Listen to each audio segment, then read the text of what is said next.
52 বছর বয়সী সুবোধ গত 6 মাস ধরে লক্ষ্য করছেন তার ঘন ঘন ইউরিনেশন হচ্ছে এবং ঘন ঘন জল তেষ্টা পাচ্ছে।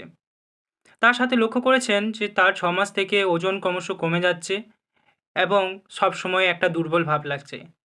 এই সব কিছু সিমটমসে এড়িয়ে চলছিল, কিন্তু হঠাৎই গত 3 দিন ধরে তার ডান হাত এবং 2 পায়ে ঝিনঝিন করে ব্যথা অনুভব করলো, যা তাকে ডক্টরের কাছে যেতে বাধ্য করলো।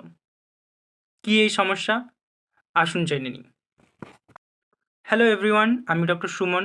আজ আপনাদের সাথে আলোচনা করব খুব কমন এক প্রবলেম, যা হলো ডায়াবেটিস মেলিটাস বা মধুমেহ।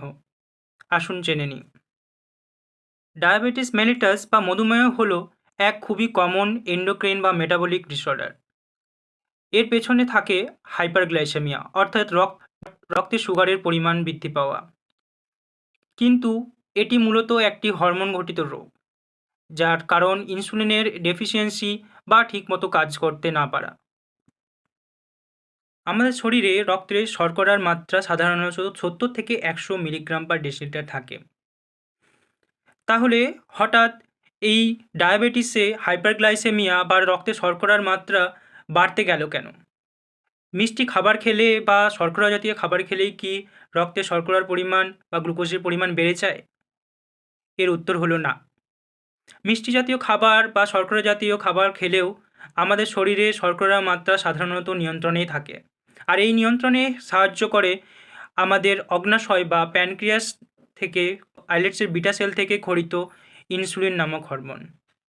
ইনসুলিন অগ্ন্যাশয়ের বিটা সেল থেকে খরিত হয়ে রক্তে গিয়ে সেখানে বিভিন্ন পেরিফেরাল টিস্যু, অর্থাৎ মাসল, অ্যাডিপোজ টিস্যু বা লিভারে গ্লুকোজের রিঅ্যাবজর্পশনে সাহায্য করে এবং গ্লুকোজকে কোষের মধ্যে প্রবেশ করিয়ে রক্তে গ্লুকোজের মাত্রা নিয়ন্ত্রণে সাহায্য করে। ডায়াবেটিসে এই ইনসুলিনের কর্মক্ষমতা পেরিফেরাল টিস্যুর ওপর কোনোভাবে নষ্ট হয় বা কোনো ক্ষেত্রে ইনসুলিনের সম্পূর্ণ ডেফিসিয়েন্সি থাকার ফলে গ্লুকোজের নিয়ন্ত্রণ ব্যবস্থা নষ্ট হয়, যার ফলে রক্তে গ্লুকোজের মাত্রা বেড়ে যেতে থাকে। কাদের ক্ষেত্রে এই রিস্ক থাকে গ্লুকোজের নিয়ন্ত্রণ নষ্ট হওয়ার, যার ফলে রক্তে গ্লুকোজের মাত্রা বেড়ে যায়? কিছু ক্ষেত্রে দেখা গেছে কিছু জেনেটিক ডিসঅর্ডারের ক্ষেত্রে এই রিস্ক বেশি থাকে।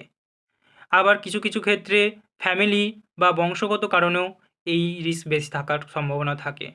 তবে মূলত যে কারণ লক্ষ্য করা গেছে যে সেডেন্টারি লাইফস্টাইল, অর্থাৎ তেল জাতীয় খাবার বেশি খাওয়া, জাঙ্ক ফুড বেশি খাওয়া, নিয়মিত এক্সারসাইজ বা হাঁটাচলা না করা, এবং যাদের ক্ষেত্রে কোলেস্টেরল লেভেল বেশি থাকে বা যারা একটু ওবেস, তাদের ক্ষেত্রে ডায়াবেটিস হওয়ার চান্স কিন্তু বেশি থাকে। ডায়াবেটিস মেলিটাস প্রধানত 2 ধরনের হয়ে থাকে: টাইপ 1 ডায়াবেটিস মেলিটাস এবং type 2 diabetes mellitus. Type 1 diabetes মেলিটাসে ইনসুলিনের কমপ্লিট ডেফিসিয়েন্সি, অর্থাৎ সম্পূর্ণ অভাব লক্ষ্য করা যায়। টাইপ 1 ডায়াবেটিসের ক্ষেত্রে আমাদের শরীর অটো অ্যান্টিবডি তৈরি করে আইলেটস এর বিটা সেলের বিরুদ্ধে, যার ফলে বিটা সেল সম্পূর্ণভাবে ধ্বংস হয় এবং ইনসুলিন নিঃসরণ বন্ধ হয়। এর ফলে গ্লুকোজের নিয়ন্ত্রণ ব্যাহত হয় এবং রক্তে গ্লুকোজের মাত্রা বৃদ্ধি পায়। টাইপ 2 ডায়াবেটিসের ক্ষেত্রে রক্তে ইনসুলিনের মাত্রা ঠিক থাকে, কিন্তু এই ইনসুলিন পেরিফেরাল টিস্যু, অর্থাৎ অ্যাডিপোজ টিস্যু বা মাসল বা লিভারে গিয়ে তার কার্যক্ষমতা ঠিকমতোভাবে করতে পারে না।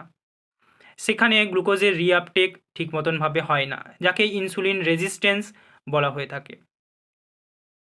এই ইনসুলিন রেজিস্ট্যান্সের জন্য গ্লুকোজের নিয়ন্ত্রণ ব্যাহত হয় এবং রক্তে গ্লুকোজের মাত্রা বাড়তে থাকে। ডায়াবেটিস বা রক্তে গ্লুকোজের মাত্রা বৃদ্ধি পাওয়ার জন্য কী সিমটমস হতে পারে? বেশিরভাগ ক্ষেত্রেই দেখা গেছে গ্লুকোজের মাত্রা বৃদ্ধি পেলেও কোনো সিমটম লক্ষ্য করা যায় না, অর্থাৎ রোগীরা অ্যাসিমটমেটিক অবস্থায় থাকে।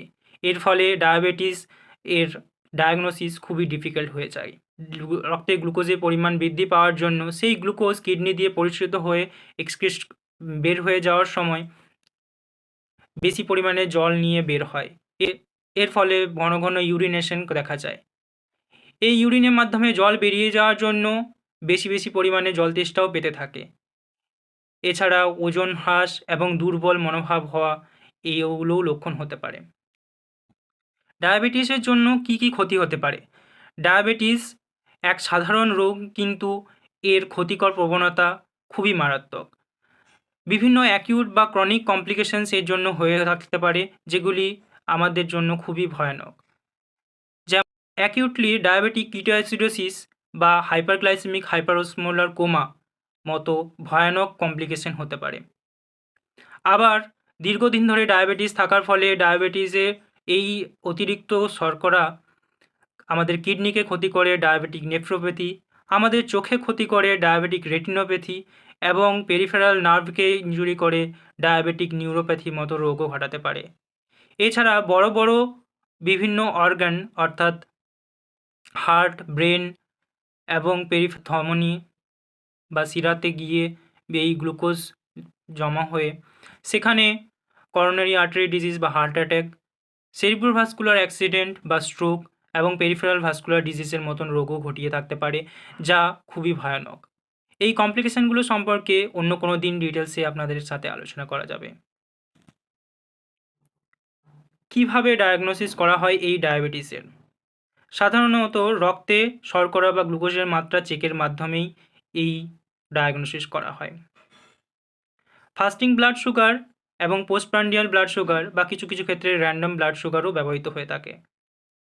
ফাস্টিং ব্লাড সুগার বা না খেয়ে রক্তের শর্করার চেক যদি 126 মিলিগ্রাম পার ডেসিলিটারের বেশি হয়, বা পোস্টপ্রান্ডিয়াল গ্লুকোজ যদি 200-র বেশি হয়, বা র্যান্ডম ব্লাড সুগার যদি 200-র বেশি তার সাথে কোনো সিমটম দেখা যায়, সেক্ষেত্রে আমরা তাকে ডায়াগনোসিস হিসেবে শনাক্ত করে থাকি।